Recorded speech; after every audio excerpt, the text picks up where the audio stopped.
The La Parfaite Harmony housing scheme on the west bank of Demerara is not as flooded as other communities across the country, but residents here are still faced with some amount of hardships, and they blame those living in Canal Number 1 for the floodwaters in their yards. Listen. They don't want this dairy water to go out in the canal. So I said, well, wait, gotta go. He said, I gotta find some way for it to go. But a couple of years back, the flood up terrible, and we had to pay people we had to come together and pay about $60-something thousand, and a little excavator clear some of the drain and the water they get to go out. But then, after then, like they block up the area there again, and this is it. When rain falls, you gotta get sun.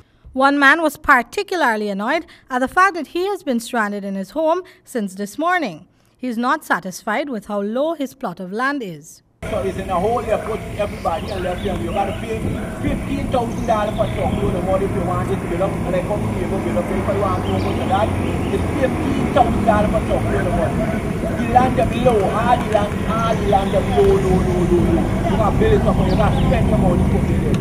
You don't have business, nobody in If we didn't concrete here, or if I didn't do this early last year, I would have been in trouble. So you spent a lot of money to build this up?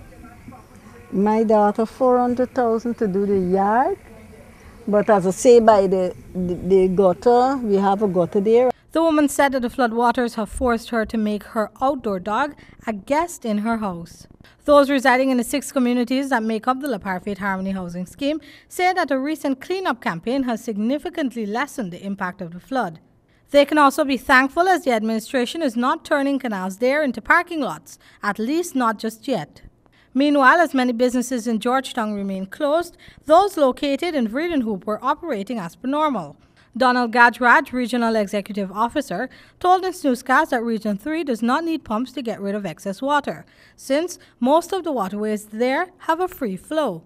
I'm Rihanna Ahmad reporting for HGP Nightly News from the Baggotsville Coker on the west bank of Demerara.